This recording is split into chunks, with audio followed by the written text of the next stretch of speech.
Welcome back to Full of a Took. Why? We are here to discuss the final chapter of The Two Towers from J.R.R. Tolkien. Chapter 10 of Book 4, The Choices of Master Samwise. Class is in session. Let's begin. Yeah. Awesome. Yes. To commemorate the amazing feat of completing season 2. Oh, season 2. Shit. It's the finale of season 2. What the hell? We finished another book, and you know what that means. We drink another bottle of wine. This time, we've changed it up to our Campo Viejo Rioja Reserve from 2018. It's been sitting on the set for the last, I don't know, what, 22, 23 weeks, something like that? Yeah. 21 weeks. And we haven't turned it once. we haven't turned it once. I think it was sitting upright the whole time anyway. Yeah, this is actually 3 years later. It's really bad. Yeah. Fresh wine coming in. We got the final chapter of book 4 to talk about. Oh, and my lovely pregnant wife. What do you have over there? I had some cranberry ginger ale. Woo! Fruit splash. Awesome. I believe that's courtesy of. Oh, actually, it's cherry ginger ale. It's not, I thought it was cranberry. Well, throw it out. Apparently, yeah, throw it out. We're done here. It's cherry ginger ale fruit splash. I believe that's courtesy of my sister. She left that at our house. I don't know about you guys, but I am so excited to talk about this. This is the second season finale that we've done as a podcast, and the first one was a banger. It got so rambunctious and crazy. We basically blacked out, and then we destroyed the food for thought, and we had to film it again. That was great. A second time about a week later because it was absolutely destroyed. I was trying to remember what I made for the last season finale, You and I made couldn't. The cookies, right? The The cupcakes. Oh, cupcakes. The eye yes, they were. cupcakes. Yeah, and then I almost died eating them. Yep. And They were a week old. They were a week old, and I had spilled red wine all over my clothes, and I was trying to hide it while we were recording by keeping my arms folded. It was a good time. I'm hoping today gets just as crazy. I have a DD this time. I'm pumped about it. I am pumped. Let's go. The choices of Master Samwise are nothing compared to the choices of Full of a Took. Shall we cheers? Cheers, guys. Yes, Season motherfuckers. 2. One more. I can't stretch over anymore. 2, go. And cheers to our listeners to another amazing season. Let's rock and roll.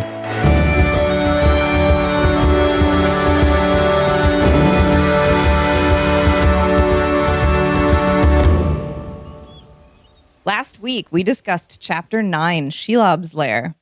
The chapter opens with Gollum leading Frodo and Sam into a dark, repulsive-smelling tunnel.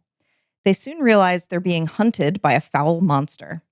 The glowing phial of Galadriel temporarily scares it off, but they find themselves trapped in the tunnel by a giant spider web. Frodo escapes and makes a run for it, but Shelob, the ancient evil spider, reappears and chases him down. Sam tries to help, but is attacked by Gollum, who orchestrated the whole scenario to get rid of the hobbits and get his precious back. Sam fights back ferociously, and Gollum retreats, but it's too late. Shelob caught Frodo. Good old Shelob. Shelob. That's my girl. That's my Shelob. Good. Nobody allow Chris to name a baby. I am so intrigued by this chapter because it reminds me of Moria. Of like a part 1, part 2 chapter. Yeah. You know, where like shit's about to go down, and then they're like, tune in next week for the shit to go down. And then it just starts in the middle of the shit going down. And that's my favorite. I loved it. I loved it so much. Yeah, it just leaves you on the edge of your seat. Like even the end of this chapter, I was like, oh my God, we have to take a break. Yeah, there's so much to talk about. I can't wait. This one was action all the way through, and that was fun. Yeah, this is like another one of those like snapshots. It happens real fast, but the implications are fucking enormous. It was also nice that like Samwise found like an AR-15 finally. Of the soul. Yeah. Yeah. Samwise dug deep and found Got a himself. 12 gauge, really cleared his way through the tunnels. My man found the murder switch. Yeah. And really, it's good that Sam digs deep, and in the bottom of his soul, he finds a murderous rage. Because after he's done nearly killing Gollum, he remembers that Frodo is in danger. So he puts vengeance on hold, and he turns around, and what does he see? He sees that Shelob has caught Frodo and is looming over him. And without thinking about it, he runs at her, and he's screaming, and he's yelling, and he's got murder in his heart, and he's 3 feet tall, and it's a giant spider monster from Elder Days. And so without thinking about it, Sam charges Shelob, runs straight at this elder evil, and what's he going to do about it? Nothing is the answer, unfortunately, until he picks up Frodo's sword, which is laying on the ground. And with that magic elven blade, Sting, he immediately cuts off one of Shelob's feet. Just off, done. And this is more or less Shelob's introduction to Sam Gamgee. He's alive and well. And so she stops gloating over Frodo, who she's got wrapped up, ready to go, just like a little burrito for later. She turns down to this screaming mouse under her, and Sam reaches up and stabs her in the face and puts out one of her eyes. Oh, God. And then ducks underneath of her. And before Shelob can really clock what's happening to her, Sam's trying to cut her belly open. He's just going ham with the sword underneath. He slices that disgusting, bloated, glowing, stinking underbelly of Shelob. He goes as deep as he can, and it's just a scratch. And Tolkien helpfully tells us that under no circumstances was anyone ever going to be able to make that cut a killing blow. No warrior out of Gondor, no elf out of the Elder Days, nobody was going to be able to kill Shelob in a single blow. Important to note, Sam is running on murder right now. He's not thinking about anything. He's not even relying on courage. Sam's running on anger and momentum. And so he cuts a huge, reeking slice into this spider. And Shelob takes a second and considers her options and decides that she's just going to squish the little guy. She's going to lay down on him, crush him, and call it a day. She's going to literally smother this insolent little patch of courage in this land of bleak darkness and evil. It's just going to be no more. So down she goes. And she drives her whole weight down onto Samwise Gamgee, who has the presence of mind to put both hands on Sting, on the elven blade, and just point it straight up. Just point it straight up and let her come down. And she does. And Shelob does what no man, what no elf, what no dwarf, what no warrior could ever do. And she drives this elven blade with her own weight into her belly. And oh boy, does she regret that immediately. Because she's never been wounded. Not like this. Not in the fall of Barrowland, not thousands of years ago, not in any of the intervening years has any living thing managed to inflict this kind of pain on her. And she's livid. She bounces away from him. She scuttles away. And Sam also kind of realizes that he is absolutely fucked all the way up. He is outclassed. He is outmatched. Frodo's on the ground next to him, wrapped up in spider web, not looking good. And it's him and a giant spider monster. And not even Sam is betting on Sam right now. And Shelob considers Sam, and Sam considers Shelob considering him, and he knows he's fucked. He knows he's fucked. And once again, when the hobbits decide to really solve knife problems, they tend to like hyper focus on blades, on swords, because once again, they've forgotten the Phial of Galadriel. But Sam remembers that he's got this other weapon in his pocket. So out it comes. The Phial of Galadriel, the star glass. And we have the same thing that happened with Frodo. Sam starts speaking in tongues. He is invoking elven language. He's swearing in elvish. He doesn't know what he's saying. Eat shit and die, spider. You know, no, I'm not gonna. But he doesn't know what he's saying. But he is speaking in tongues. And in this place of darkness, in this absolute horror of horrors, doorstep of the nameless land, the realm of Mordor, Sam's determination and his courage and his anger caused this thing to flare like a nova, like a beam directly into Shelob's face, into her eyes, into her brain. She is dizzy. She's disoriented. Nothing like this has ever happened to her, and she's not here for it. She's done. She's out. Shelob, last child of Ungoliant, this monster from beyond time, is now running from Samwise Gamgee. But she's not really running. She's dragging herself because she's cut up. She's stabbed up. Sam has cut off at least one of her feet. And Sam is going after her. Sam is chasing her down. He's not having it. And he chases Shelob all the way back to the hole she crawled out of. All the way back outside of the tunnel Right. at this point, right? Yeah. This was all outside. So he chases her back to the tunnel and he takes a minute. The haze grows dimmer, and through his desire to kill, Sam remembers Frodo again. And he goes back, and there's Frodo laying out in the open under this like dim, awful Mordor light, this day, what passes for day in this land of evil. He looks at Frodo, and Frodo is not moving. He's pale. He's cold. Sam cuts all of the spider webbing off because, again, he's cocooned. So he cuts him free, and he immediately checks for heartbeat. He checks for breathing. There's nothing. Frodo's as cold as a corpse. He's still as a corpse. And then Sam remembers his vision in Lothlorien, in the Mirror of Galadriel, of seeing Frodo asleep under a dark cliff. And Sam realizes Frodo was not sleeping. Frodo's dead. And he sits down, and what can Sam do in this moment? At the end of the world for him, further than he's ever been. He has no friends. Frodo's dead. He is the last of the fellowship on the doorstep of Mordor. And he is overcome. Because whatever he has to do without Frodo. He has to do this alone. But what the fuck is he going to do? Sam has options, but none of them are good. Whatever he's doing it alone. And he's talking to himself, and he's talking to Frodo, and he's saying, I'm going to need some things. I need to borrow this sword of yours, Frodo. I need to borrow the Phial of Galadriel. That was a gift to you, but given the circumstances, I think people would understand. It's weird that he's like talking to Frodo, who's dead. It was really like emotional. Yeah. But I was like, stop talking to him. That's like making it weird. Who else are you going to talk to?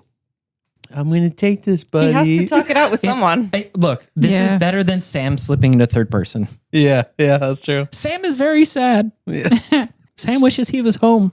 Or like when Frodo did that weird monologue after he saw the visions on the top of that hill. Mm-hmm. Mm. Yeah, that was so weird. He's just a verbal processor. He leaves the mithril armor. He does not. He doesn't go so far as to rude. He doesn't go so far as to undress Frodo. He doesn't go so far as to like prepare him for burial. He's just kind of like, there are some tools that I will need no matter what I do. And it's a weapon and a light. Sam's choices are, on the one hand, vengeance. Sam's desire to murder Gollum is so visceral because Gollum is the one who put this all together. And Sam knows it in his heart. He wants to chase Gollum to the ends of the earth, trap him in a corner, and watch Gollum die screaming. That's what Sam wants in that moment. But that doesn't get him anything. That murder, that righteous vengeance gets him nothing. Because he'll still be alone. Another option that comes to Sam's mind is that he could throw himself off a cliff somewhere. But that's less than vengeance, because that's literally nothing. That's not even mourning. And Sam rejects that idea. So having ruled out murder and self-destruction, he's got to see this thing through. That's the only choice. That's all that's left, is to go forward. Sam Gamgee is the last of the fellowship. And Sam is painfully aware that he was not chosen for this task. The wise did not name him ring bearer. The ring did not come to him. But then again, Frodo didn't choose this. Bilbo didn't choose this. These things happen to you, and it's about how you act in the moment. And Sam has a lot of problems with what he's going to do because he can't bear to leave Frodo. I love that. Mm. Shows their connection so much. Mm-hmm. You really feel his like grief in this moment. Yes. Yeah. Yes. And as much as Sam just wants to sit with Frodo until all things end, he can't, because Sam recognizes that if he doesn't move, if he doesn't continue moving forward, the enemy wins. He can't go back and ask permission or get guidance or seek friends or allies or anything, because time is not on their side. They saw that army march out. Sam knows that the West is fighting for its life. everyone who's not in the thrall of the shadow, everyone who isn't a slave of Sauron is in mortal peril at this very moment. And every delay costs lives, costs hope, brings them closer to destruction. The whole world. So all you can do is go forward. And so Sam takes the only other thing that matters, the ring. He leans down and he takes the chain off of Frodo's neck and he kisses Frodo's forehead. And then he places the chain with the ring on it around his neck. And Samwise is now the ring bearer. And it's like a stone of a merciless weight around his neck. But Samwise Gamgee stands up. Despite everything, he stands up and he's determined to go on. But he's not really ready because he's absolutely rent with indecision about the path to take. Because again, Sam's never been alone for this. No one's been alone for this. And everything he does, the world relies on him. Frodo's memory, the whole point of this entire enterprise is now wholly in Samwise Gamgee's hands. And Sam is so painfully aware of it. But he's also overcome with pain at losing Frodo. Not being able to bury him, not being able to see him off, not being able to keep what remains of Frodo safe. And all of this is in his head as he starts up the trail, up to that watchtower, that occupied watchtower at the top of the pass, that final guard point. And Sam's only wish, if he could have one, would be to find Frodo again, to go back and just find Frodo again. That's all he wants. But he's trudging into hell. And as he finishes this final ascent, this final walk toward this tower, toward the high peak, before he begins his descent into Mordor, what passes for a sunset happens. It begins to get gloomy. It begins to get dark. And then there's orcs everywhere. They pour out of the tunnels. They come out of a door at the gate of the tower. They're coming up the pass ahead of him. They're coming up the pass behind him. They've got torches. The orcs have finally shown themselves. And Sam's trapped. He's fucking trapped. Trouble ahead, trouble behind. That's right. Not only is he trapped, he is trapped 13 feet from where he started. Yes. Yeah. He was like, look at me. I am the ring bearer now. And then he put it on. He was like, I'm caught. Technically, this was true for 15 minutes. Yeah. Not even. And in this moment of terror, Sam's going to be caught. He's literally surrounded by orcs. Orcs searching for him. He knows this. And without thinking, without consciously deciding what to do, he puts the one ring on his finger. He's on the doorstep of Mordor. He's in the danger zone, man. This is not a good time. And what does Sam find? Sam finds that the world around him is like blurred and gray. And he's like a little dark rock in a misty, awful world. And he doesn't feel safe. He doesn't feel hidden. He feels horribly visible because he knows that there is a great red eye looking for this ring. Now it's looking for him personally. Even though in the real world he's invisible. Yes. He feels visible. Right. Yeah, interesting. Right. Sam is invisible, but he rather feels unvisible. Slightly different. Yeah. Not as good. Like in Heat, he's invisible. Yes. Ooh. Yes. But he finds that his hearing is sharp beyond all reason. He can hear the water back in the Morgul Vale. He can hear the orcs screaming at one another. He can hear Shelob. He can hear Shelob suffering in her lair. He can hear the screams of the dungeons underneath this watchtower. And he gets all this power because the closer the ring comes to its point of creation, the closer it comes to Barad-dûr, the Dark Tower, the Cracks of Doom, the more powerful the ring is becoming. Sam finds that when the orcs are upon him, he can understand them.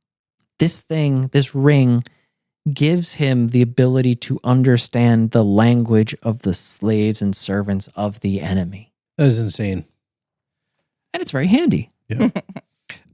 It will come in handy when he visits the elves next too. Right? What will he visit the elves for? To take them over. Yeah. To kill him. Yeah. Great fertilizer. Lord Samwise. Yes. Yeah. Next, we're kind of treated as readers to two captains of the orcs that are searching the area. Two different search parties, two different captains.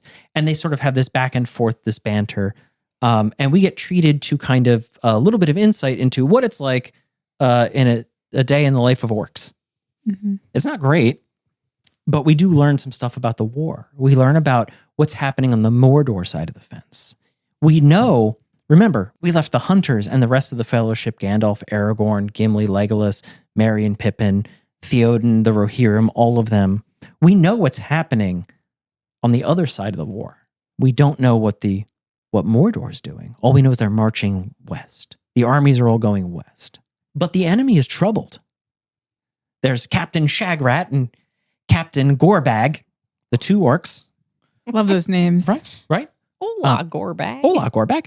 And Shagrat is captain of the Tower Guard at the top of the pass. And Gorbag comes from the city of Minas Morgul, comes from the city of the Nazgul. Down below. Down below. And they've both been set to searching because the enemy is troubled. The Nazgul are troubled. He is troubled. Sauron is troubled. And the orcs know this. They don't know much, but they know the bosses aren't happy and something is bad. It's like, and something bad is going on. Something's been missed. Something's slipped. Something's not going right. The Nazgul and Lugburs are upset. They're worried about something. Who's Lugburs? What is Lugburs? You guys know this. Lugburs is what the orcs call Barad-dûr. Because in the same way that Sauron does not allow the orcs to speak his name, the orcs do not speak the name of Barad-dûr. They do not speak of the Dark Tower. Okay, Barad-dûr is a tower. Barad-dûr is the Dark Tower. The Tower, yes. One of the 4 towers in the 2 towers. Correct. Too many fucking towers. It all makes sense if you just accept it, Laura. Jeez. Math is hard. The 2 towers. All I can hear is too many towers. Too many towers. And for the 2 people listening and watching that get that, I appreciate you. Too many cooks. Yeah, just Google that on YouTube. There's Enjoy. a lot of cooks at all these towers. A Oh, lot to feed. they can't even get the eye to pay attention to them. Remember all those signals that went up from Minas Morgul when the Witch King rode out, the lights and the lightning and the glare and the flare from Mordor, from Barad-dûr, all that light show, all that craziness. They can't make radio contact with Barad-dûr. Home base is not returning their calls. So they're kind of in the dark about a lot of stuff. But like the fact that the eye will not pay attention to them, I thought was outstandingly important. It's distracted by something. Something else is happening. What could be more important? The orcs don't know, so we don't know. I know. Oh. I figured it out. Can't tell you guys the secret. Okay. Obviously, Right. spoilers. But as Shagrat and Gorbag kind of like rib each other and talk shit on one another, what we do find out is why the orcs haven't been out is because of Shelob. Because the orcs in the tower know that when Shelob's out hunting, you do not go out of doors. You don't fuck with that.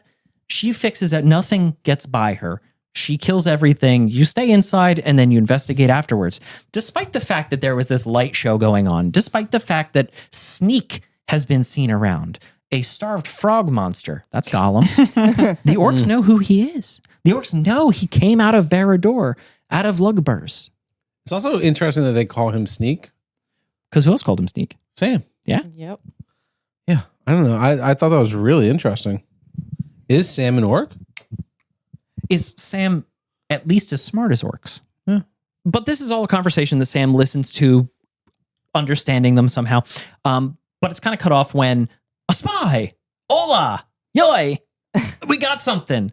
Because the orcs have found Frodo's corpse. They found the body. And everybody's excited. So they all run down and Sam's chasing after them. And Sam, again, is exhausted. Sam is beyond exhaustion. He's fought 2 things to near death, and one of them was an absolutely ancient evil. The other one was a starved frog. He is at the end of his endurance. They're going after Mr. Frodo, and God damn it, Sam digs deep and finds yet another death wish. He's going to go, and he runs after the orcs. He's running towards the body where all the torches are converging.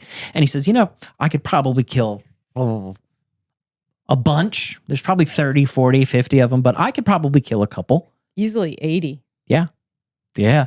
40 from the tower, 40 from the city. Mhm. Like, he's going to fight a not insignificant number of orcs over Frodo's mortal remains. Mm. And he's for it. He's got this death wish. He's in. He's ready to go. But the orcs are feeling a little more refreshed. They've had some sleep. They've had some rest. They get to watch a light show in the distance. But now they found a spy. They found Frodo, and they are so friggin' excited. The boys are up in arms. And the captains call out, okay, take him to the tower. We're going to take the under road. And the orcs, instead of running back up the path to the tower, past Sam, they run away from Sam, towards the tunnel, back towards Shelob's lair. Mm. And Sam has to chase them. And Sam's got the ring on, and the world is a hazy mist, and he's losing sight of them. But he trudges one step after another. He chases, and he's losing them. They're getting further and further and further and further ahead. And he chases them into the tunnels. And Sam can kind of see in the dark now. Weird. But do you remember when Frodo and Sam were in the tunnels and they were trying to find a way out and the path split? Last episode. Yeah, last episode, Yeah. last chapter. Last chapter. Yeah. They took the first fork and it led to like a rock wall. Yeah, it was a A dead, dead end. Right. Yeah. And then the trap was revealed and fuck us. Yeah. And then they took the other fork and they ran for it. And then we ended up with, poor decisions lead to poor outcomes. But that blocked wall, that wall of stone is where the orcs lead Sam to. Only by the time Sam catches up to them, he can hear them through the rock, but he can't get through it. It's some kind of, it's a rock blocking the passage. And so Sam takes a second and he listens because the 2 orc captains have stopped and are having a further discussion about what's going to happen to their prize, to the thing they found, to the spy they've found. Gorebag And Shagrat. Shagrat. Rat. Yeah. The best names possible for. What were the other 2? Didn't we meet Luke. Ugluk and And Grizhnak. Grishnak? There we go. Good old Grizhnak. Ugluk, Grishnak, Gorebag, Shagrat. Man, Tolkien. Fuck yeah, dude. Coming up with some great names here. Orc names. It's the best. I can't wait till we meet the orc in Return of the King. His name's Mark. Everyone makes fun of him for his name. Hey, he's weird. Yeah. What a weird name, Captain. Oh, Mark. Mark.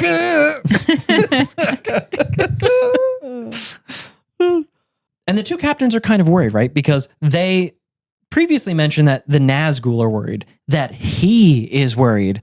And they're kind of shrugging it off a little bit, going, there's no problem. Nothing gets by Shelob. One orc looks at the other and says, are you fucking high? When in the history of all things has anything cut Shelob?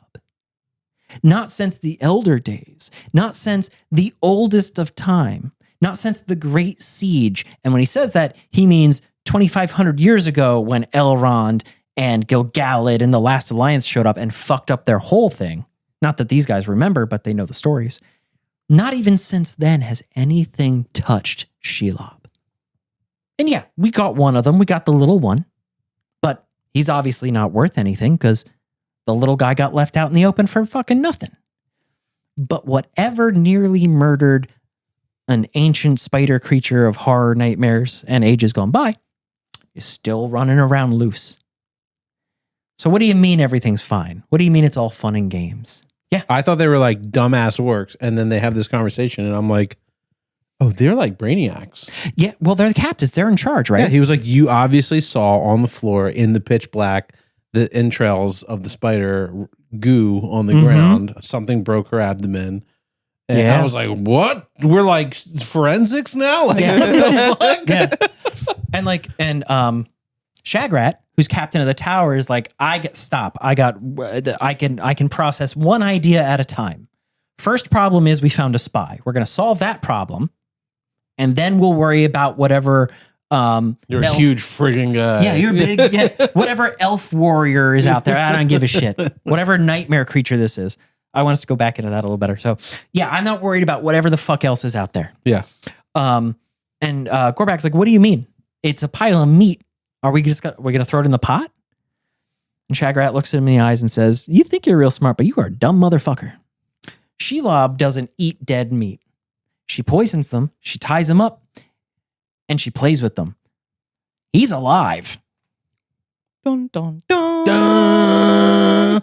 And Sam is on the other side of this stone wall, listening to a pair of orcs discuss the fact that he left Frodo alive in the open, and now the orcs got him. Oh, Sam. And Sam almost passes out. He's at the end of his endurance, and this hammer blow hits him. He just said goodbye to Frodo. Frodo just died. And now Sam finds out 4 minutes later, he wasn't dead, but I abandoned him in this place. Robbed him. Robbed him and abandoned him. Yeah. Frodo wakes up. Fucking Sam! Where's my fucking sword? My sword! He took my sword! He took my ring! Shit! And Sam just kind of like blanks out again. He just like there's nothing going on inside. He pulls out the sword. It's like Saving Private Ryan. You know, when it cuts to the Normandy beach, it's the guy's holding his arm. Like it is just Sam is ready to flip the switch for kill mode again. It's not that these orcs must be fought. It's that Sam must kill these orcs now. And so he pulls out Sting. And in the light of Sting's blade, glowing blue because there are orcs nearby, which is fortunate for Sam, he notices that it's not a big rock. It's a stone door. And it's not even a complete stone door. it's a half door. It's a half door. It's big enough to keep out Shelob. He can climb up over the top if he's careful, because there's that gap at the top of the door up to the ceiling, and it's perfectly hobbit-sized. So Sam the athletic. Yep. So in slips Sam in his very athletic form, and he hits the ground, and he's ready to start killing again. But the orcs have moved on. They're down the tunnel. And Sam finds himself in this like curving, twisting, dark, shitty orc-made tunnel. Because Shelob made those other tunnels, or someone did, and Shelob lives there now. But the orcs have like Swiss cheesed the hillsides to create side roads so they don't have to run past a giant spider monster every time they need to deliver a message. And this is where Sam finds himself, again, at the absolute end of his strength, chasing down these orcs who are running off with Frodo. Not Frodo's body, with Frodo. The whole thing. The whole Frodo. They're taking him to the tower. He knows from listening to the orc captains that Lugburs wants anyone they find unspoiled. It's like parameters. Yeah, it's strip them bare, but take good notes about what they're wearing, where you found them, any weapons, any clothes, any trinkets, any rings. I like how that was just thrown in there. Yeah, whatever. And then report Jewelry, rings. No biggie, right? Nah. and then report all of this information to Lugburs only, to that place only. Share it with no one else, and you keep whatever prisoners you find safe until either he, being Sauron, sends for them or comes for them. So these orcs have orders to hold Frodo until Sauron comes for him. And that's what Sam is chasing them down for. And he's in this winding dark tunnel, and he's got his sword out, and he is yelling with whatever's left in him. And he's got this incredible hearing, so he knows the orcs are just ahead of him. He knows they're just around this next corner, and he turns this corner, and he is misjudged completely because his hearing is better than it was. So he thought the orcs were right up on him. He thought he was going to turn the corner and stab somebody in the kidneys. And he's still wearing the ring? Yes. He's Okay. still invisible. This is going to be a very big surprise for whoever he catches. For a floating blue sword. Whip, whip. Just little- Yeah, is the sword yes, it's visible? shedding light. okay? Yeah. Sword is not invisible. Well, the light of the sword is not invisible. Sword itself. The sword is not The sword, invisible. No, the sword's invisible, but not the light it sheds. Interesting. I didn't read it that way, but okay. That's, I mean, it's an interesting idea because then also could it be like his cloak is not invisible or his pants invisible? I think everything remains Just a pair of except pants. for the human flesh. So you Really? think there's a cloak and pants walking around? Yeah. Because he's not It's naked. like Mr. Invisible. It's like Gollum. It's just a sock, What was that? League of Extraordinary Gentlemen? There's an invisible guy in it, right? Yeah. and he has to be naked. Yeah. Yeah. I think everything touching Sam's body besides the ring is invisible. Maybe since the sword is of elf. It's his possession. It's in his possession. It stays invisible. Pat plays D&D. He knows these rules. Oh, that's true. If it's the same as D, I guess D&D got it from that. Kinda, yeah. But the point is that Sam's invisible, and he's got murder in his heart, and he turns the corner, expecting to find the orcs and begin rescuing Frodo. But his hearing has betrayed him. The ring has betrayed him because he turns this corner, and it's a long corridor. And these orcs are all the way at the end, and they're backlit by this red, fiery light, and they're laughing. And he sees them take Frodo in these doors, these huge, dark, double doors at the end of this tunnel. Mm. And there's music, and there's laughter, and there's clanging, and there's screaming. And it's like a picture out of hell. And Sam's running for it as fast as he can because the orcs are disappearing through this door. And if he's not quick, he's not going to make it. And Sam's running, and he's running as hard as he can, as fast as he can. He's putting everything he can into this moment because he abandoned Frodo, and he must rescue him. And it's not enough. The last orcs go through the door, and the door's shut. And Sam hears a huge crossbar, huge lock drop. And these enormous, impenetrable doors close in Sam's face. And Frodo's on the other side. And Sam throws himself at the door, physically, to just to break down the door. But for everything he's done, and for everything he wants, and everything his heart is commanding him to do, Sam's just a hobbit. And these doors were made for things bigger and stronger than he could ever be. He throws himself into the door, and he knocks himself senseless. And Sam passes out. And he's laying there in the dark. And Frodo's on the other side, captured by the enemy. And that is how the Two Towers ends. Holy guacamole. The Choices of Master Samwise is one hell of a chapter. I have a million things I want to dive into legitimately. I have so many notes. I loved this chapter. I hated this chapter. Yep. I was betrayed by this chapter. I was tricked by this chapter. I cried at this chapter. I didn't cry. I'm not a fucking wuss. But I don't have any emotional intelligence. fucking stupid weak Lair.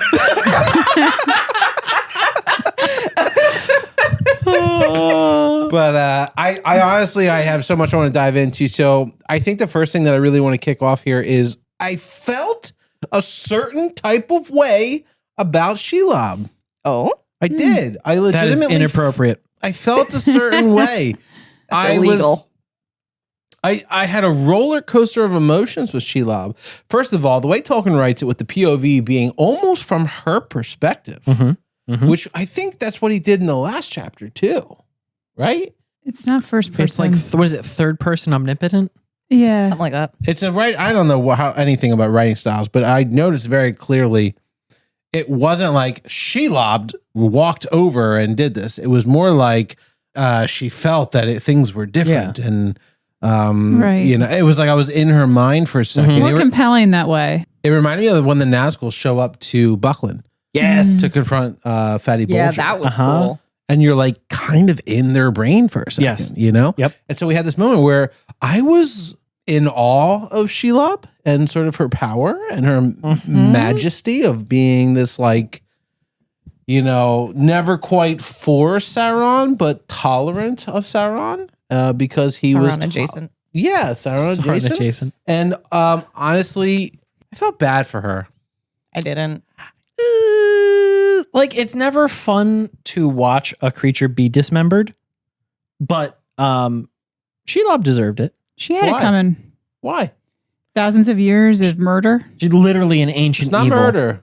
It, Killing's not murder. to be fair, Murder's The FBI are on their way. murder is a subcategory. Animals cannot commit murder. Yes, She's they not an can. animal. She's intelligent. She has emotions and feelings, and she enjoys inflicting pain. So do my cats. Right?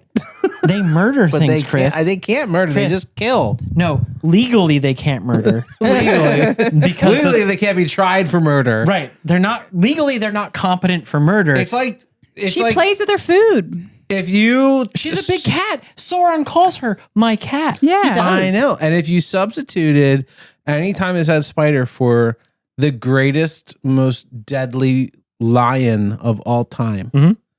I would still feel bad that the lion was hurt after going 3,000 years just existing as an animal that needed to be fed. And it was like, yuck, I hate orcs. And then it was like, ooh, you're yummy. I'm going to eat that. And, she was even tolerant and accepting of Gollum and not murdering him. Gollum as tastes soon- bad. I think Yeah, she she saw was he smart. could bring her better gifts. Of course. And also, there's no juice in that squeeze. I completely agree. And I just Lemon's felt, got no juice left. I felt like sad that this big, beautiful creature that sure does harm to our characters that we care about. Mhm. But if Shelob didn't do harm to our characters and only did harm to the characters we hated, like orcs, we would be praising her. We would be treating her like Treebeard. But instead, we're like, oh, fuck Shelob because she's evil because she attacked. She doesn't give a shit about, it even says she doesn't give a shit about the ring. She doesn't care about the hobbits or this or that. She just wants to exist in the mountain, eat her stuff, and be to herself. And Sam wandered in, and Frodo wandered in, and drew Well, they her were led there. attention. I mean, Gollum, she knew they were coming. Yeah. But so the thing is I grant you that Shelob is acting in her nature. Yeah. I grant you that Shelob has killed more orcs than Boromir ever could. She is horrible. She enjoys killing. She would kill everything that she could find if only more things would come to her. Yeah. I don't think that's bad though. So does a bear seeking food. But the in bear's hibernation. mother did not attempt to extinguish all light and life from existence. Maybe, but I don't know that. You can't know that, can you? That's fair. I mean, Shelob is a monster in the sense that Right? she is Like that's what I'm saying. Yeah, it's yeah, yeah. like But you're saying that Tolkien's writing gave you sympathy for such a monster. like if I could that's good, though. extrapolate, That's good. I That's can good. extrapolate emotions from non Lord of the Rings text if I want, but Yeah. the reality is, I, as a person who has not read non Lord of the Rings text, don't know that. Therefore, I don't care about that. Right. Therefore, his writing was so good that this big, dark, scary spider, I felt bad for when it got hurt. My favorite part of this POV from Shelob is the idea that there's like a chipmunk attacking you. Mhm. You said it in your summary. You called him a mouse, but like my note actually says, "Imagine a chipmunk coming after you, just like a little rabid chipmunk trying Yeah. to gnaw you to death." Yeah, And that's how it must have felt. But the crazy thing, though, is that while Shelob is actually attacking Sam and he's fighting back, can we talk about the fact that he speaks in tongues? That was so weird. Again? Like, No, it was Frodo the first time. right, but people are speaking in tongues. When they hold the file, they right. start speaking Yeah. another language. I'm not. It channels the elf history. It channels the international channel. I think that honestly though, like the second time somebody speaks in gibberish after they pick up the flashlight, you put the flashlight in a box.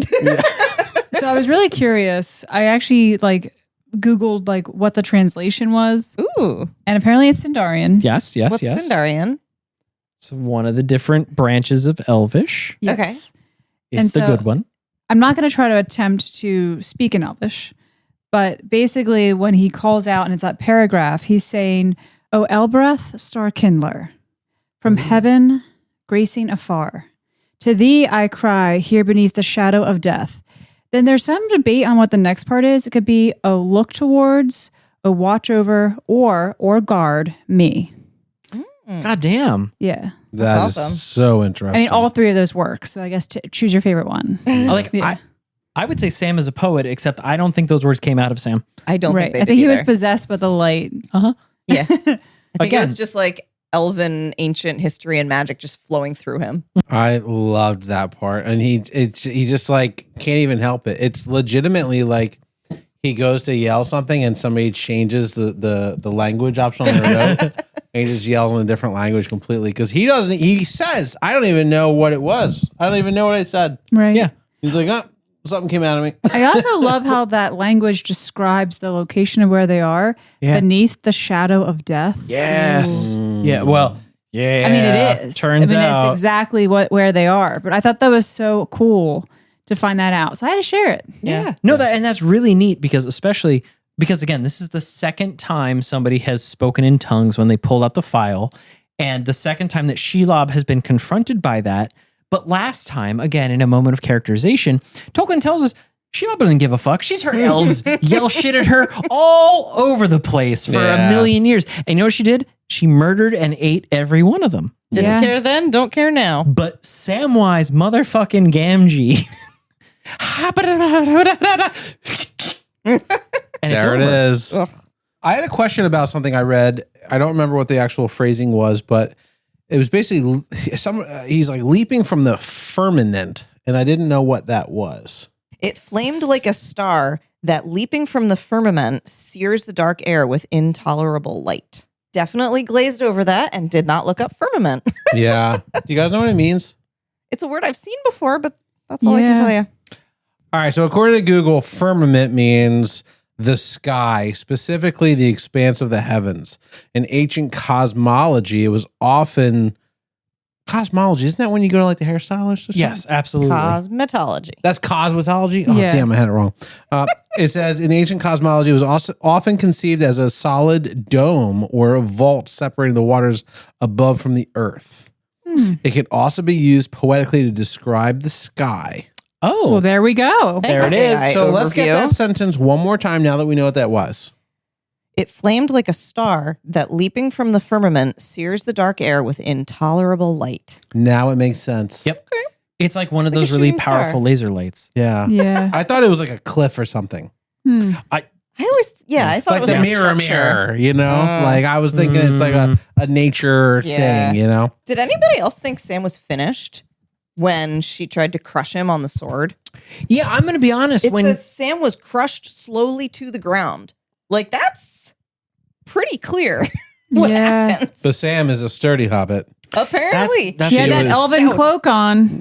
that's not how physics work. I was like, oh my God, what? If a house falls on you, you can't just hold it up. Exactly. I'm like, I know that knife isn't that long. Although, actually, if it's sharp enough and if the blade meets so little resistance that it simply It would passes still into the crush spider, him. not necessarily. I'm imagining that the hide is so thick that the only thing strong enough to push back into it would be the ground. Yeah. Hmm. That's exactly what happened. Is he's standing there holding it. She And it's like pushes down. The handle probably goes right in between his ribs and his arm, and she comes down and he gets crushed. But Oh, you think he's laying down? Yeah. Oh, 'Cause it I says think it she pushes him stands to the up. ground. No, like I think he he-mans it with two hands and just a yeet. All right, just it could up be and the over. thing. It could be the thing. I think he was standing on his hands and knees, It just says and, with both and hands. the sword was in his he butt. held the elven. like a weird beaver. Right before Sam remembers his vision in the Mirror of Galadriel, when he's looking over Frodo, he realizes that he's seemingly dead. And this was probably one of the most heartbreaking scenes I think we've read it so far in the book series. When he says, Frodo, Mr. Frodo, don't leave me here alone. It's your Sam. Don't go where I can't follow. I'm not gonna lie, I teared up. I thought that is so heartbreaking. He's in this shadow, underneath the shadow of the Valley of Death. You know, he just tried to save himself from this giant spider spirit demon. Yeah. You know, there's more enemies upon him in a couple pages, and it's just like this really heartbreaking moment where the one thing that he was set out to do to protect his master, keep him safe, and to keep him to the end, it's like it's gone. Yeah. And it's also like his best friend, the person he loves most in this world. It was so sad. And also, he's like in love with him. Don't go where I can't follow really got me. Yeah. Yeah, that reminded me exactly of Wuthering Heights when Heathcliff is Aw. like, Yeah. do not leave me with, blah, blah, blah, where I cannot follow or where I cannot find you. I cannot live without my life. There's this whole monologue he does.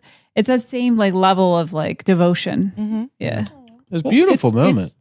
Yeah, it is, right? Sam's arc is nuts. He started this as not even a friend of Frodo's. He started as the gardener who was doing some spy work and got caught by Gandalf. Yeah. And now, here on the doorstep of all that Now is he's doing evil, spy work and he's caught by Sauron. right? Gotta move up.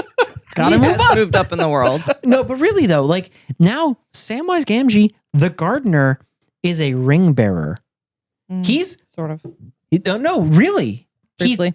What? Briefly. What do you He mean? technically still got has it on when He's the still when the got book it. ends. That's true. That's He's true. still got it. Samwise Gamgee possesses the One Ring. He's worn it for longer than Gandalf has. He's possessed this thing, a weapon of mass destruction, and so far, all he's done is surrender Frodo to certain death. Probably a good track record for the One Ring. Yeah, it's like if Steve Perry, the singer of Journey, Mhm. calls in sick for a gig and somebody fills in. So like Katy Perry? Oh God. Yeah, same person. It's no big deal. And then that person forever is like, I was a singer of Journey. I'm going to tell you something. Technically, it's true. For resume purposes, if you've done a thing, you've done it. That's my point. Technically, it's true. Mhm.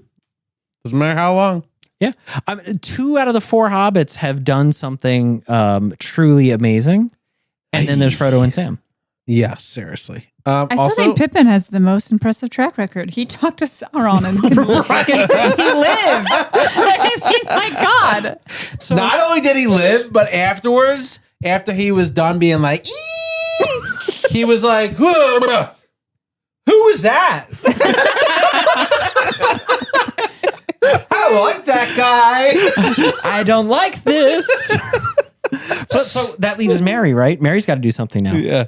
Mary's just Mary fucking needs jealous. to do something. Mary knows. Anything. No, Mary reads all the maps. He reads all the maps, but he's stuck in out of his his PTSD league. from the orcs. He hasn't Yeah. recovered He's emotionally out of his yet. depth. Oh my gosh. Oh, Mary. Anyway. So moving on. Mhm. So one thing that really stood out to me here is that legitimately there is a line that Tolkien puts in here that reaffirms to the reader that Sam is the last of the company, Yeah. the last of the people who departed Rivendell to get that ring to fucking Mordor, to destroy Yeah. it. It really hits home. And it's, you find out later that Frodo's still alive, but we're kind of living in a world where dead things can come back to life.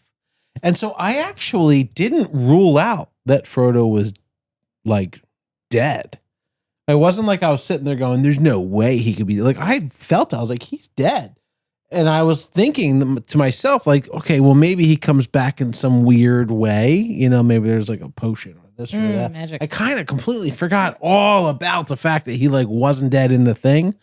Like once I read that, it was like in my head, I've seen the movie and I was like, oh yeah, that's right. Like I remember seeing some of that. Now this is so much more detailed than the movie was, but it did really have a harrowing effect when I realized like Sam is the last one to carry the ring on the journey.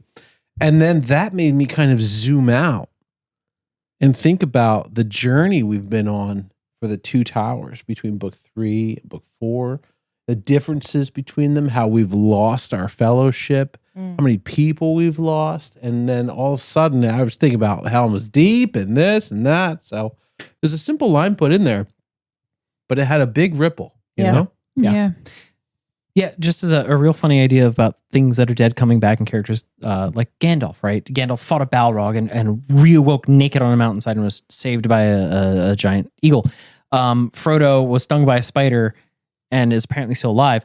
Imagine if Boromir had regained consciousness as he went over the waterfall. Oh, God. Sorry, I want to share that Some with you. people do die. Right. Yeah. They dead. You got to use arrows apparently. But all of that really speaks to the fact that book 3 is an action book, right? The first part of the 2 towers is all about developing the world in motion. And book 4 is about suffering. Book 4 is about perseverance. It's about camaraderie. It's about friendship. It's about the power of compassion in the face of horror, and about what normal people, because that's what the hobbits are to us. They are a window into normalcy. They are the reader's stand-in. What kinds of emotions, what kinds of strengths, what can you draw on as a person when confronted with unspeakable loss? Yeah. And I mean, people want to say that Tolkien doesn't put himself into this book, but how can you devote half of a book to this kind of environmentally driven suffering? They're going to Mordor. They have no choice. They are going forward to do their duty. They have no choice. They have a mission. They have a mission, even unto the point of death. Yeah. Yep. And people want to say that Tolkien's life as a soldier had no impact on this book and on his writings. That. A lot of people do. Even Tolkien said. Tolkien said, like, I don't deal in metaphor. I don't like allegory. I don't like these things. I'm just inventing a fun story. Super fun. Right. Good for him. Fuck off. Right. Well, that's the thing. I can read your work and I deduce what you are writing. Right. Because people, and even Tolkien, it's literally the definition of him going, nuh-uh. Mm-hmm. Yeah. No, it's write what you know, but I'm not writing about that. So were you influenced by your life in this? No. Everybody's like, okay. But the main character's name is Patrick. What? How do you explain that? It's a good name. I thought he did admit that Beren and Luthien were based off him and his wife. That's why their gravestones have that. Right, but is that not I think that's a different take than my time in the Great War had nothing to do with the way the hobbits react to one another and relate to each other. Right. Yeah. And Bob and Lucy, Beren and Luthien. Yep. Oh, Jesus God. Bob, if you guys know, is his actual name. JR is a misnomer. Yep. Jert is a pen name. It's his brother's name, actually. But all of that is to say that Tolkien suffered. People suffered. And that made an impression on the man who wrote these books. And now the reader gets to suffer. Yeah. Yeah. Honestly, book 4 was a slog. Take that back. Do you remember when we were complaining in book 3 about like, oh, all they did in this chapter was walk? Like, I miss those days. They're not as, well, I guess they were a little like hopeless at times, but this is worse. Well, I feel like as a reader, like actually book 3 instilled a lot of hope in me. Yeah. Gandalf comes back. They actually somehow survived and won Helm's Deep. Saruman is, cut down. I just thought, I was like, wow, this is great. Maybe they can pull this off. And then book 4 was like, remember how evil and ancient the evil powers to be are. Yep. It's not going to be an easy task. You have a long way to go. Yeah. Yeah. Yeah. Frodo, son of Drogo, you fucked. Yeah. I mean, I brought this up before, but I'll say it again, which is just simply what I would want to see is in the Two Towers, the chapters are intermixed, but that would defeat J.R.R. Tolkien's point, which is that when we get to book 4, we are meant to feel like Frodo. We are meant to feel isolated. We are meant to feel abandoned. We are meant to feel like this is an endless, impossible task that just keeps going on and on and on. And as sluggish as it is, and I completely agree with you, Laura, it has to be that way so that we, you know what I mean? Like you're pushing the rock up the hill. And it can't be easy. Otherwise, you're just not going to feel the gravity of what it means to be them. Yep. Yeah. And I got to give him credit. The way he wrote that works. As much as I don't want to fucking read that, it works. Yeah. I want it to be intercut and fast paced and fun and uplifting and good. Bring me back to the Shire. Yeah. Well, like, can you imagine the fucking emotional whiplash between going through the Dead Marshes and Helm's Deep? Yeah. Like that, it would feel bad. It would feel weird. Yeah. It would be weird. It'd be interesting to read a version of this where they are intermixed. Yeah. Well, I mean, there's plenty of narrative options. Like, imagine if Tolkien had treated the meeting of Faramir the same way he treated the meeting of Theoden. Like, suddenly you have an ally, there's a power, things move, things happen. But he didn't. He deliberately chose, to your point, to isolate. That would have been about the same time too. Actually, so timelines is fun because if you go back and count the days, we're a little bit ahead with Frodo and Sam. We're a little bit ahead. I've heard a lot of people say that The Lord of the Rings is really Sam's story, not Frodo's story. And this book 4, really sealed that for me. Yeah. Like, Frodo is almost checked out. Like, he's making decisions. He's still the leader and telling Sam how things have to be. But, like, he is not present. And Sam is really carrying the two of them. Yeah. Yeah, the emotional weight of the ring is really weighing on him. Mm-hmm. I don't blame him at all. Like, it makes sense why it's this way. But it's just so interesting that, like, this really is a Sam POV Yeah. story. He hasn't contributed much to the story. No. Yeah. This is Sam's story. It's kind of boring to listen Speaking about of Sam. the ring, I love getting to see Sam's perspective when he puts the ring on. That was really It was very different from than when Frodo ever put it on. Frodo was immediately terrified and felt like more under its spell. Sam puts it on as like noticing different strengths. And he sort of admits that part of it's because the ring is getting more powerful as it gets closer to where it was forged. But he also is like, am I able to understand different languages? Right. Is this giving me understanding? Just the way his mind He was goes able... to sleep wearing it. Well, but the way that He Sam's passes mind... out. He passes out. The way that Sam's mind is able Concussion made him sleepy. It's okay. Sorry. The way that Sam's mind is able to, despite this like heavy burden that it is to wear it, to be like still in wonder and still be learning and curious. It's like such the essence of Well, I don't Sam. think he's learning. It's He new can and just exciting understand for it. him. He learned that Frodo's alive. It's not pulling him into his fear or like, Frodo had a lot of childhood trauma. I mean, his parents drowned. Bilbo was his guardian, but kind of going on these journeys, leaving him behind and stuff. He had a very tumultuous childhood. And even though Sam kind of did as well with his father, he's still very rooted in his core to who he is, that the ring isn't affecting him as the same way. I thought that was really interesting because he's the second person we've now been able to experience the ring with. And it's so different than Frodo. And I really appreciated that. Here's my question. Yeah. How come Gandalf did not fucking one-way teleprompt his head to be like, hey, you take the ring off? Oh, Gandalf's busy. And also it's just Sam, whatever. It's still the ring. Right. Sam, Frodo, what's the difference? It's the ring. The ring is all that matters. Was it 'cause- Gandalf's busy. I also think because Frodo kept busy? succumbing to it.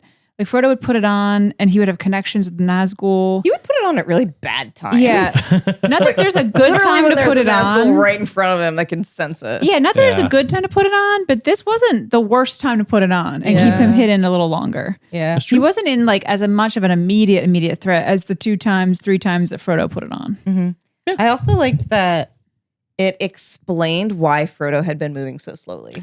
Right. Like just how weary Sam's legs felt. And he just felt like he could not move. His legs were made of lead, Yeah. Yeah, the ring is very similar to being pregnant. Yeah. Oh no, I'm sorry. I was so surprised when after 4 books, we suddenly switched to Spanish. I think maybe that wasn't meant to be Spanish, but like the line was "Hola, Gorbag." Where'd you get yours, Timu? That made me chuckle. My brain just reset when I read that. I read "Hola, crime bag." And like, I thought the same exact thing. To be So honest, weird. like, I legitimately read it and I was like, "Hola." So Well, actually, I read it What? first as "Holla." right, yeah, holla. All right, so to be clear for every Holla! I was like, "No, it's "Hola." Got it. but to be clear for everybody who hasn't read, what's happening is the orcs, Gorbag and Shagrat, are the 2 captains that Sam can hear talking. And the orcs use a lot of like onomatopoeias, like a lot of like oi, hey, oi, yo, like noises. yeah. However, they do start with hola. It is the H-O-L-A. first thing they say. Yeah. And I'm sure it's meant to be pronounced a different way, but like, why would you know that?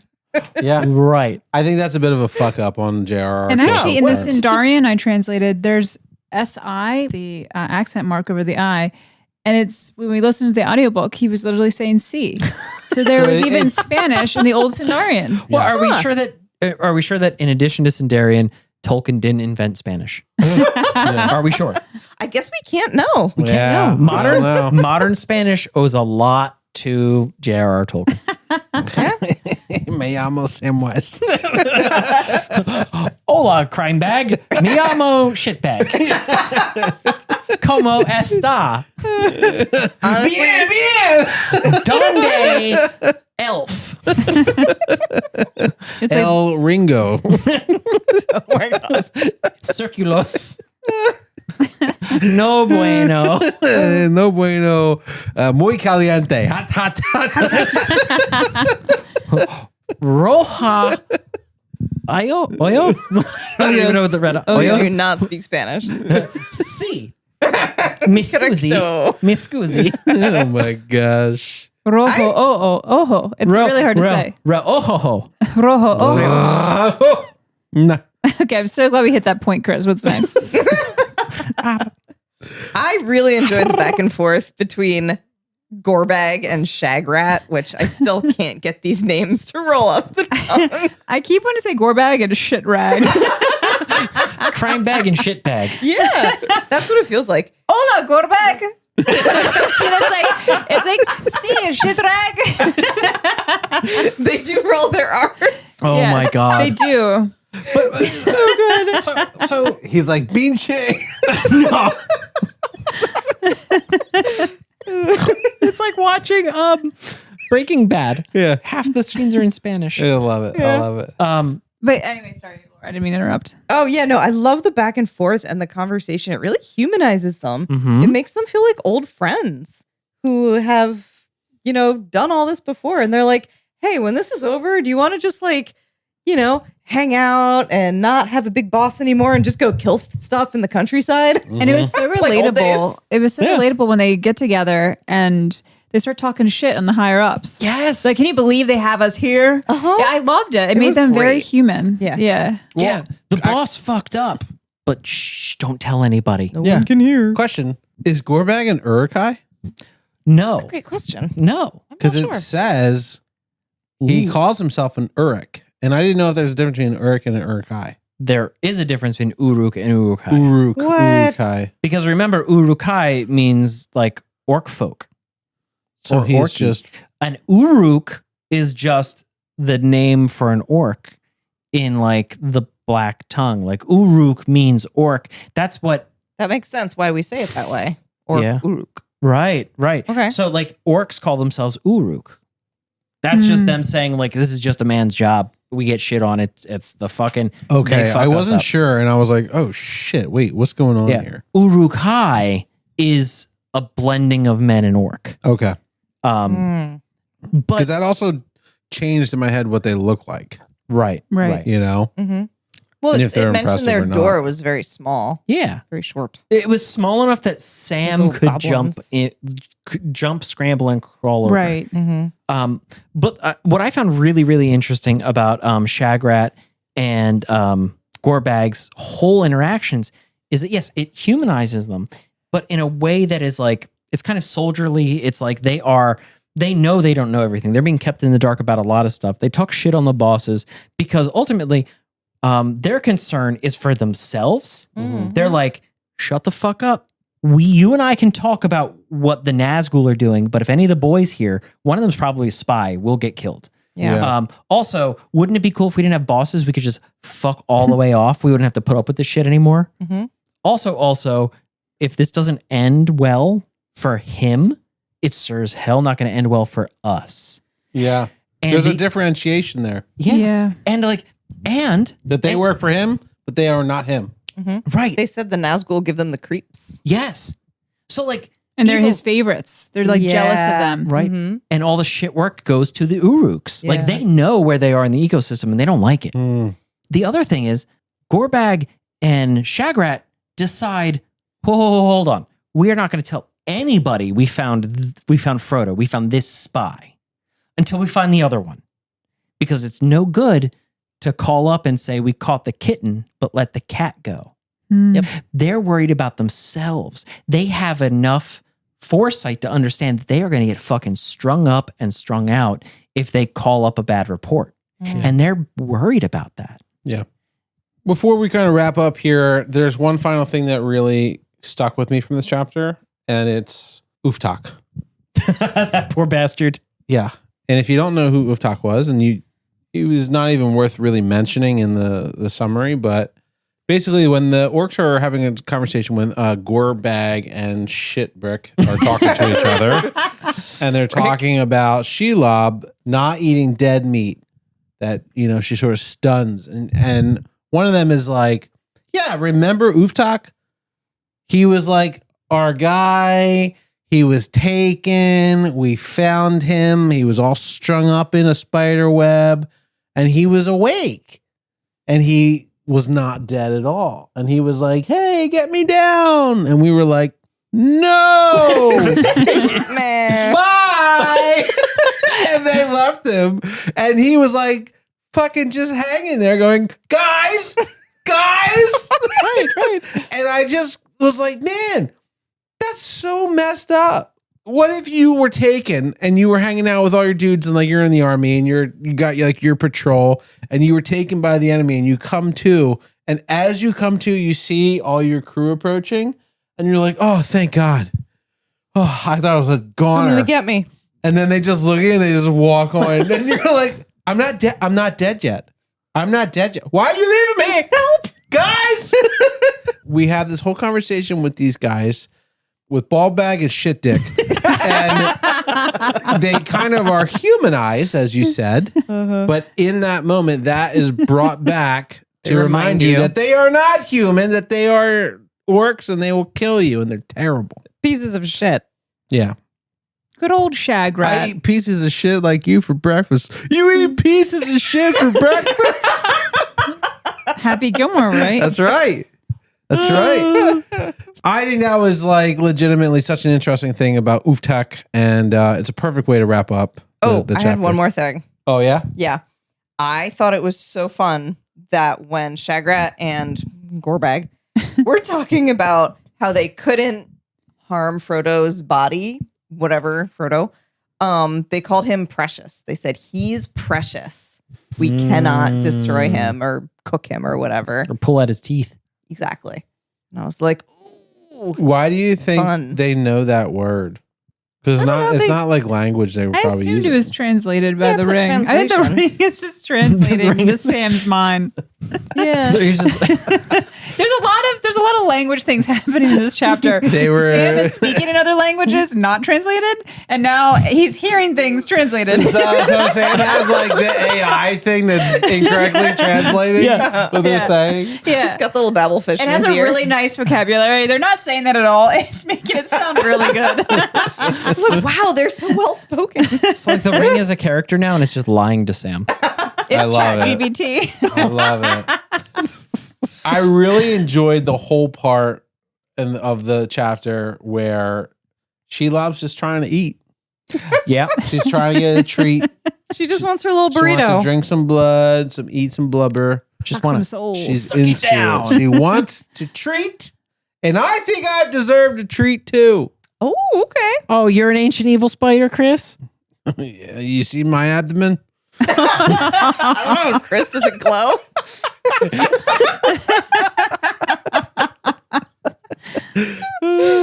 All right. Well, on that note, let's go into food for thought. All right. So this week, I have prepared for you some drinkies. Look at these. These drinkies I call Shelob's Venom Yeah. because it was Ooh. described in the chapter as being bright yellow-green. Love that. So I wanted to channel that and feed you some poison. I love it. Laura has created 4 deceptively small glasses. Like they're fun, like 4-ounce flutes. And it is a vile green color. Well, the funny thing is, we actually are shooting this the way that Peter Jackson shot The Hobbit. So these are full-size glasses, Like behind the shed. but there's an optical illusion that makes them look very tiny. Oh. Yeah. So race you to the bottom? Yeah, go ahead. You go first. They're not shots, so like it's not going to kill you if you do shoot them. These look I like fantastic. the color of mine. Cheers. Let's get a little train cheers. Boom. Yo, to Shelob's Boom. humanity. to Gorbag. the two towers, to Gorbag, to Shagrat. Samwise, to Frodo, The end of the two towers. to Gandalf the White, Gandalf the Gandalf the Grey, Grey. rest in peace. To the Balrog, he's hanging out at the house back Pouring home out for when my we get homie. back. No, he's not hanging out. To He did. Theoden, to Gollum, to Wormtongue, to Saruman the Fucked, Sandyman. to Sandyman, Ted Sandyman, To Eowyn. To Eowyn. Eowyn, Eomer. Eomer. And Eowyn who? Who What was was the one it? that died? Hama? Hama. No, Well, he did Theoden's die. son. Theowen, No. Theolost, Theodren. Theolost, Legolas. Legolas. Speaking of Legolas, all right, let's drink our drinks. No. I have something to say about Legolas. Okay, well, cheers Okay. to you guys. Sounds good. Cheers. Let's go. Clink, Ready? Clink. Cheers. clink. Okay. Cheers. You son of a bitch. Cheers. Just drink it. Stop clinking. Cheers. Stop. Ooh, mine's really good. It's faking me out. What is it? What's the mocktail version? This is nothing but mockery. It is nothing but mockery. All right, so I wanted to channel like the Ecto Cooler drink from the 90s, Oops. which is a tangerine orange drink. So I got Ooh. Juicy Juice tangerine orange. And so yours just has the Juicy Juice, some green food coloring, and a little bit of seltzer just to lighten it up a It's little bit. really good. Because it was a little syrupy before that. And ours has some blue curacao and tequila in it as well. Hola. Hola, Gorbag. That's how Okay. we will start all meetings moving forward for this podcast. I like that. Can Hola. I start all of my like actual professional meetings with that too? Yeah. Yeah, I think so. I'll do that. I like that it was Ola Gorbag. What's up? We will give 5 points to any listener who sends us a video or tags us in a video of them saying "Hola, Gorbag" at work. In a professional setting. Yep. Yeah. Or non-professional. You could do it on the construction Yeah, site. That'd be great. family dinner. No, you get 5 points per person in frame. Yeah. Yeah, please. If you get enough points, we'll send you some Full of a Took stickers that we bought. Yeah, we'll send you the tin whistle. Yes, yes. I'll send Please you the get whistle. this tin Yeah. whistle out of my life. Please make it go I away. have been practicing all the time. Nobody appreciates it. Really? Yeah, it's fine. It's fine. You're doing great, Chris. The Shelob's poison was delicious. Honestly, yeah, that was I drank fantastic. it down quick and I drank it down fast. I had a realization the other night, and So- Pat can attest to this. I was sitting in bed and I got angry, As she often as does. I often do. So the Yeah. song, they're taking the hobbits to Isengard. We all know this song. We love this song. We did this song on the podcast. They're taking hobbits to Isengard. To Isengard. To Um, Isengard. So this whole meme that was made, Legolas, they're taking the hobbits to Isengard. Legolas didn't know that they were taking the hobbits to Isengard in the book. Yeah. And so this just occurred to me for the very first time last night that is not true to the book. Oh, wow. That Literally, was just from the movie. literally laying in bed, and she just like, what? Nothing. What? I just realized something, and I don't like it. It was from the meme that I sent our group chat. Yeah. Roses are red, running is hard, and then They just a take- picture of Legolas. They're taking the hobbits to Isengard. Yeah. Oh my god. And I was like, wait a second.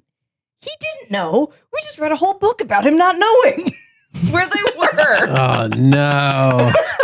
It made me mad. What it a made crock me, of shit. made me really I'm mad. canceling the podcast. God damn it, Peter Someone Jackson. call Owen Wilson. Yeah.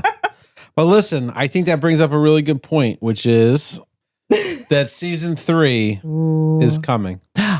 Yeah. The Return of the King is coming.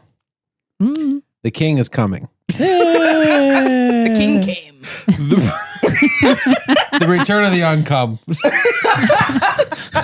The uncome of the king. Vigo, no. The Uncome of the King. The Return of the King is coming. We are going to be doing season 3. We have to wrap up this story. I need to know how it ends. I need to understand what the heck happens. Ooh, So Dang. with that, I must say that this has been a wonderful season 2. Mm-hmm. I am a little bit concerned about the state of things in Middle Earth and kind of what's going on and what needs to happen for us to complete this journey. Right, because we end on a super close-up of Sam's journey, right? And Frodo's problems. But keep in mind, the whole world is in motion. The West is marching to war. The Rohirrim, Gandalf, Theoden, they've won a battle, but they have not won the war. Where are those guys? They're in I Rohan. forget. They're in Rohan, and they destroyed Saruman's army. Yes. And then they were Isengard. in Isengard. And Theoden's people are still gathering for war. He's going to gather his strength. Gandalf is taking Pippin to Minas Tirith. War's coming. Aragorn is ready to be the king of Gondor. This Númenórean prophecy. But we know that the Witch King is coming. We know that the Haradrim and the Easterlings are coming. We know that what they face is everything that Sauron can throw at them. And then there's Frodo and Sam. Yeah. We know where they are. Well, at this point, it's just Sam. Right. Yeah. And I also just say, I can't help not thinking of Faramir. That poor bastard caught in the middle. Here I am, stuck in the middle with no one. Yeah. Thank you for that. It is a treacherous world. It's a intriguing premise for the Return of the King. But unfortunately, we're going to have to take a break because it's the end of season 2. Yeah. But we'll be back with season 3 when we're ready, just like we did last time. And it wasn't as long as everyone thought it was going to be, but it was longer than what everyone thought it was going to be. What? That was a little Bilbo for you. Or Galadriel. Galadriel, it was what you thought it would be. It was also what you thought it wouldn't. Yeah. To quote Gandalf, this shit happens when it's ready. Yeah, it happens when it's ready. Fair. We have, but what we do have is we have a beautiful book ahead of us. The Return of the King is up next for season 3 of Full of a Took. Oh my God. This is the end of season 2 of Full of a Took. I cannot believe it. What an amazing time it's been. How? I've learned so much. I feel like I have a really good grasp on the world and all the characters and everything that's going on. I really like this Dogo guy and his buddy Ham. I think they're fun. Dalam and Barrymore are cool. Dormir and Flormir, his brother, fun people. We gotta go kill Plauron. Unbeknownst to all of us, Chris just went and got the Temu version and just read the whole thing. The most important In thing 1 week. is that they destroy the bling. The bling. Yes. Not the king. The one king. That is the Lord of the Kings. That is the book that I read. They're very minimalistic. Surprise No for bling. everybody. Laura actually put 4 ounces of antifreeze in Chris's glass. Yeah. He's doing okay. Guys, he's going to wake up for the next book, I promise. This is called Sheila's Poison. Chris is dead. Thank you so much to all of our listeners. If you are watching us on YouTube, we have an audio-only podcast that you can subscribe to if you just want to listen to us out on the road. But also, if you're just listening to us as an audio person, we have a full show that we film, and you can watch us. It's tons of fun, and you can see the drinks and shenanigans we get into. If you enjoy the podcast, give us a 5-star rating. We really appreciate it. We work hard for it, and all we want to do is share this with other people and get other people to be involved with it. This has been so much fun. I look forward to season 3. I look forward to a nice break to rest my eyes. I look forward to watching the Two Towers movie. Yes. We're going to have a movie episode. I don't know when it'll come out. You know, we might do what we did before where it comes out with episode 1 of The Return of the King. Maybe we'll just drop it in the middle of fucking nowhere. In the middle, like, hey, it's been a couple weeks. Here's an episode. Stay on your toes. Calling it now, late 2028. Late 2028. Good. We're watching the extended version of The Two Towers. If you want to prepare for that episode, make sure you watch the extended version so you can be on the same page as us. Yes. If you don't have the extended version, we still love you. It's okay. You're just not going to get everything we're talking about, probably. But that doesn't mean you can't watch it again later down the road. This is Christopher signing off for Fool of a Took. This is Laura. I'm Robbie Jean. I'm Pat. And we are here to make Lord of the Rings much more accessible to everybody out there. You guys have a wonderful time, wonderful night, wonderful day, whatever it is for you. We're fucking drunk, so we're going to go to bed. See. Good night. Hola, shitbag.